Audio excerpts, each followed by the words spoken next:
Travailler énormément pour ne pas dépendre d'un enfant. Donc, si tu as entre 20 et 45 ans, tu dois absolument écouter cette vidéo. Elle est très importante pour toi. Si tu viens d'arriver aux États-Unis, en Europe ou au Canada, et peut-être tu vis même en Afrique, travaille énormément pour que tes enfants ont le choix dans la vie. Travaille énormément pour que tes enfants ne commencent pas à zéro, qu'ils commencent la vie au moins à 5. Je vais vous expliquer pourquoi. C'est très important.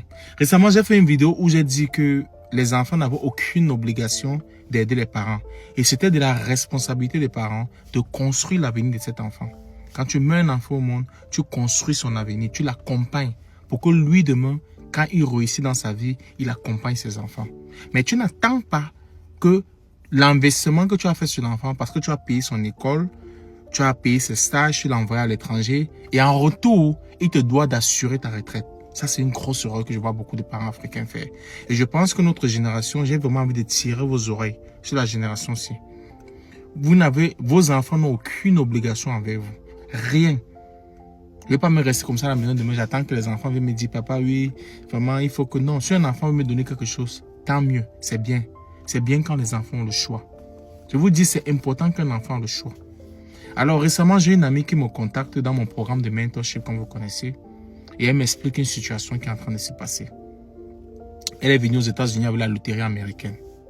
Donc, elle a eu la DIV, pour ceux qui connaissent la loterie américaine. Elle est venue, elle a fait ses études ici en médecine.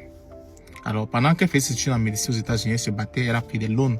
Les loans ici, c'est le crédit que le gouvernement t'accorde pour pouvoir aller à l'école. Vous savez qu'ici aux États-Unis, si tu ne viens pas d'une famille très riche qui peut payer tes études, effectivement, tu vas prendre le crédit à l'État pour pouvoir subventionner ton école. C'est ce qu'elle a fait.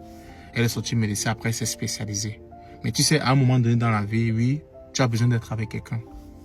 Tu veux construire ta propre famille, tu veux construire ton avenir, tu veux former une famille et tu veux bâtir ce que tu dois bâtir.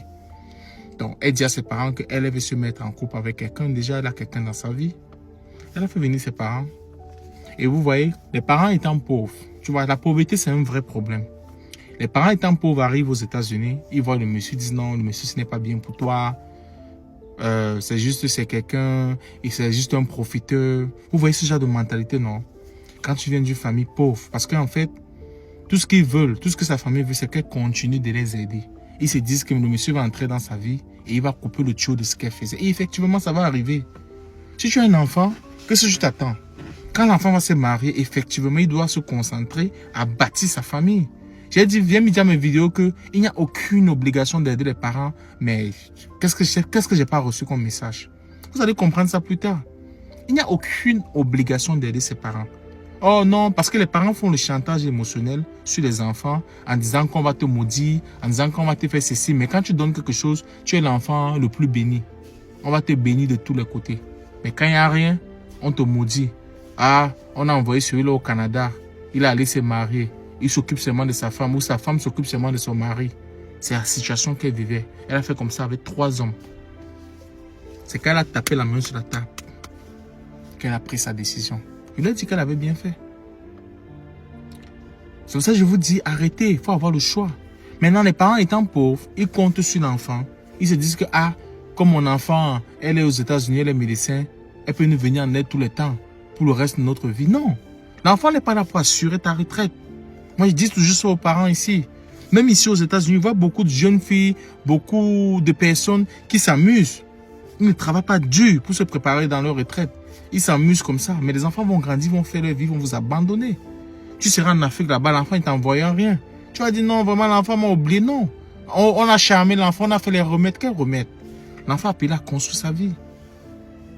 Donc moi, je vous dis, travaillez énormément pour ne pas dépendre d'un enfant. Il faut dépendre de personne. Si l'enfant te fait un cadeau, tant mieux. Quand on fait des enfants, c'est pour assurer leur avenir. On ne fait pas des enfants qui deviennent notre retraite. Non. L'enfant n'est pas ma retraite. Il ne va pas être en train de faire sa vie et je suis toujours là en train de l'emmerder. Oh, ton père demande telle chose. Non. Non. L'enfant, c'est priorité. L'enfant, c'est projet. Donc, arrêtez d'emmerder vos enfants aux États-Unis, en Europe et au Canada.